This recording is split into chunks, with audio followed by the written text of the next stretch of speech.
Welcome to the Cambridge Financial Podcast with Bert Salazar, CEO at Cambridge Financial Partners, LLC. This podcast is all about tax-preferred retirement planning, economics, financial risk management, and achieving a risk-free and successful financial life. Now, your host, Bert Salazar.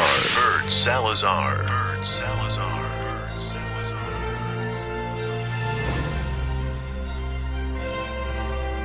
Hey, good day, everyone. I'm very excited to be here with all of you once again.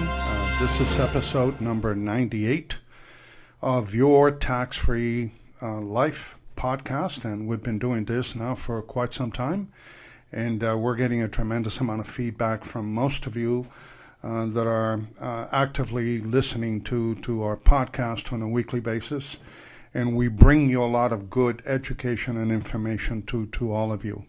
Episode 97, which I did early last week, I did talk a little bit about the Secure Act of 2019 that just took effect January 1 of 2020. And I must have received at least 25 to 30 either emails or messages because many of you are having questions, obviously, regarding the new Secure Act. And I can understand that because every time a new act is signed into law by the government, it brings about a lot of challenges, opportunities, and many, many questions that, most of us have a difficult time addressing. So I took the liberty of making this episode number 98 as the Secure Act of 2019 episode. So I'm going to call this the Secure Act of 2019 2.0. because I did talk briefly about it in the previous episode. So what I'm going to do today is I'm going to devote just a little bit more time. So we'll talk about the Secure Act. And then I'm going to be discussing with all of you some of the issues and concerns that the Secure Act can bring to you and your family. Some are positive and some are negative. But at the end of the day, the more you know, the better position you're going to be in order to make certain that you can maximize the opportunity in retirement, not only for you, but also for your family. So as I have already stated, it was signed into law in December, actually I think it was December 27th of 2019, to take effect January 1 of 2020. And one of the great things for employers, if you're an employer and you provide any type of qualified plan like a 401k or a 403b or whatever that may be, now you're going to have a lot more flexibility because you're going to be able to offer annuities as part of the employer plan, and there would not you would not be held liable if anything happened to one of those annuity companies. Although, the vast majority of annuity companies in the United States are extremely strong.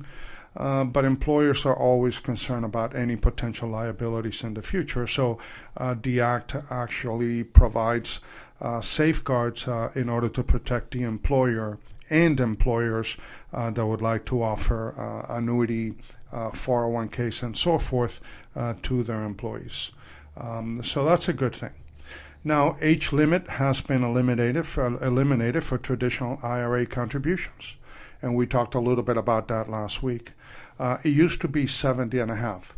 So once you hit the age of 70 and a half under the old law, even if you continued to work, you were not allowed to make any contributions to an IRA. Well, under the new law, that has been done away with. So therefore, if you are continuing to work and you're generating W-2 and 1099 income after the age of 70 and a half, you can go ahead and start making contributions once again to your IRAs unlimited, without any age limitations whatsoever. Obviously, you do have the limitation on the amount that you can contribute from 1 year to the next, but even if you're 75 years of age or 80 years of age and you still have some kind of an employment, you can contribute to an IRA. So that's a good thing. And I think the government is thinking that people are living a lot longer than ever before. Therefore, Many Americans are working a lot longer as well, so they want to give them the benefit to make certain that they can continue to contribute to their retirement plan. So that's a good thing. Another good thing, could be a good thing, could be a challenging thing as well, is that the required minimum distributions, better known as RMDs, have actually been pushed to age 72.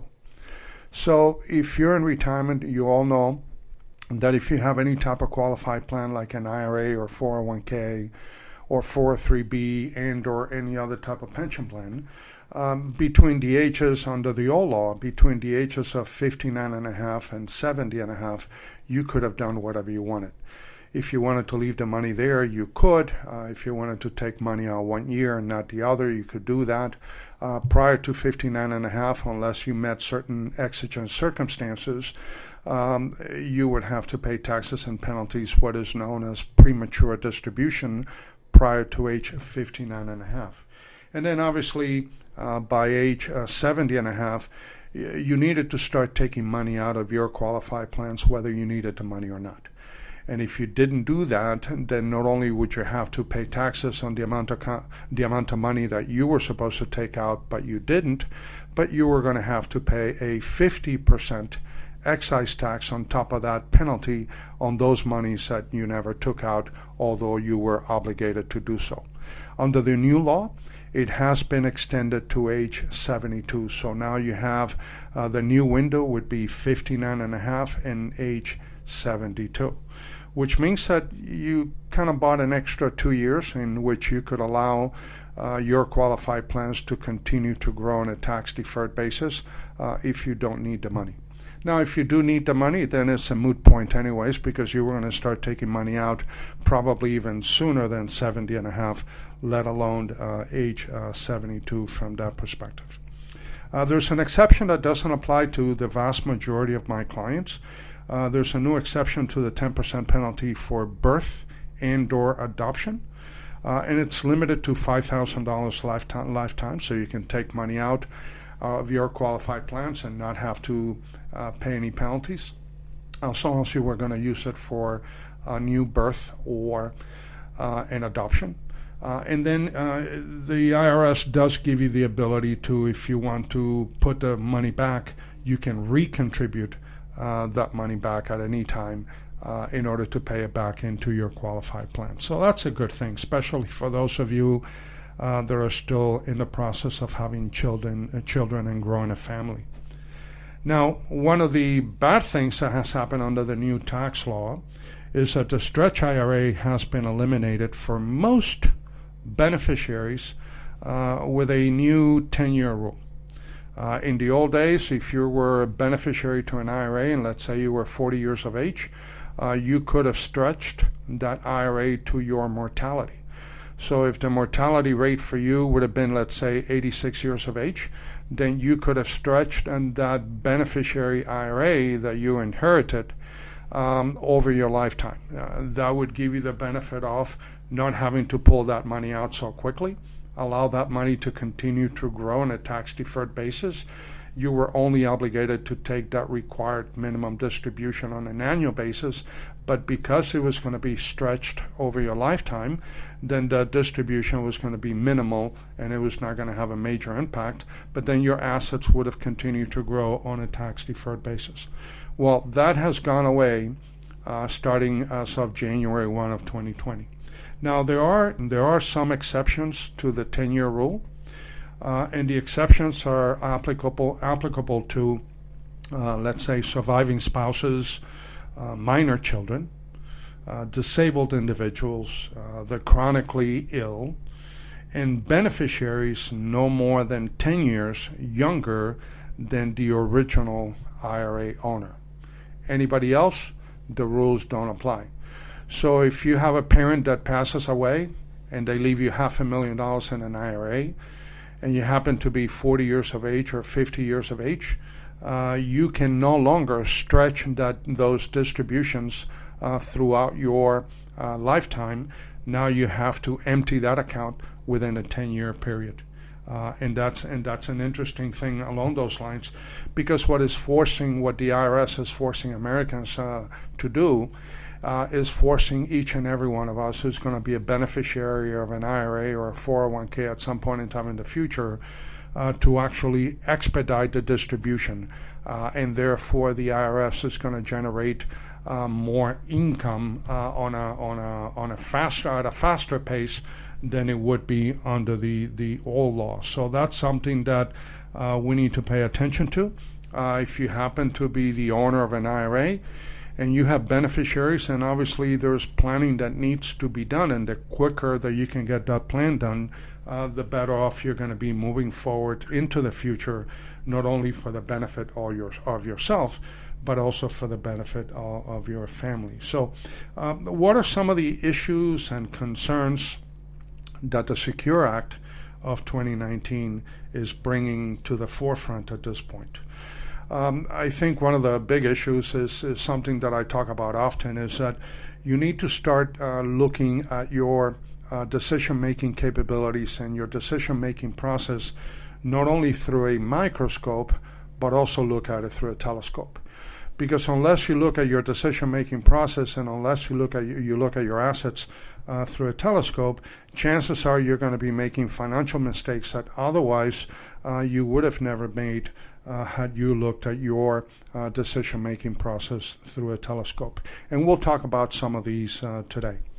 Now, the delay of your required minimum distributions to age 72 forces a higher distribution rate, but buys a little bit more time to allow retirement assets to have some additional growth. Now, that could be a good thing, and that could be a challenging thing as well, because you have to think of it this way. The higher the account values, the higher the distribution dollar. And the longer you wait, if you wait from age 70 or age 65 or age 68 to take distributions, and you wait until age 72, then the distribution percentage is going to be higher than if you took a distribution at age 70 or any time sooner than that, although the RMDs now are applicable starting at age 72. Also, the elimination of the Stretch IRA brings about several negative issues for IRA, 401k, and other retirement account owners and their beneficiaries, and that's one that I just mentioned a few minutes ago. What are some of these challenges? Well, adult children no longer have the ability to stretch qualified plans received via beneficiary designation throughout their lives. So again, it's going to force a much rapid distribution. Now, one of the advantages of the 10-year law is it doesn't have a required minimum distribution. So if you happen to be the beneficiary of an IRA, let's say $500,000, and you have 10 years in which to empty that account, the government is not going to require you to take a distribution in year 1 as a beneficiary, year 2, 3, 4, 5, and so forth. So you can take some money in year 1 or 2, don't take any money out in year 3 or 4. But the bottom line is that on the 10th year, you will have a required minimum distribution because you must empty that account at that point in time. And if you don't do so, then obviously you're going to be faced with major taxes and penalties along those lines. So the only time you're going to have an RMD under a 10-year rule will be on the 10th year of that distribution. So that's important. Now, I think what that does is that, adult beneficiaries may actually find themselves at their income earning peak years and now have to add IRA and 401k beneficiary assets to their tax reporting over a 10-year period. What do I mean by that? Well, simply speaking, that means that if you, let's say you get $500,000 IRA from one of your parents, so now you're the beneficiary IRA owner at that point in time, and you have to empty that account within a 10-year period, those distributions have to be added on to your taxes every year and to all the other income that you may be earning. So if you're between the ages of 40, 50, and 60, you may actually find yourself in peak years of your own personal income. And now on top of that, you have to add all of these distributions, which are going to force your tax liabilities and your tax brackets to get a lot higher. So a lot of planning needs to be done, not only from a beneficiary perspective, but also from the owner of the account to begin with, especially moving forward into the future. Now, if the beneficiary IRA or 401k inheritance is located in a Roth account, let's say that your parents put that money into a Roth, then no taxes are due. But if asset distribution is not needed, then beneficiaries would more than likely reinvest the money in other taxable assets, and taxes continue into the future. Now, that was a pretty bright idea for the IRS and the U.S. government. So that means that unless you're a beneficiary and you do proper tax planning, chances are you're going to take the money out of these Roth IRA beneficiary accounts, and you may be reinvesting that money into your taxable bucket and or your tax deferred bucket. Now, if you're smart, you may want to start making contributions at that point in time, if you haven't done so yet, more and more of that money into your tax-free bucket, which would include your Roth IRAs, your Roth 401ks, your 7702 plans, which are cash value life insurance plans, and then last but not least, municipal bonds. So, if you're getting money on a tax-free basis as a beneficiary from a Roth account, then it may behoove you to continue to fund your personal tax-free bucket as much as you possibly can, depending on the value of that IRA at the point in time that you inherited, same at time of the owner's death from that perspective.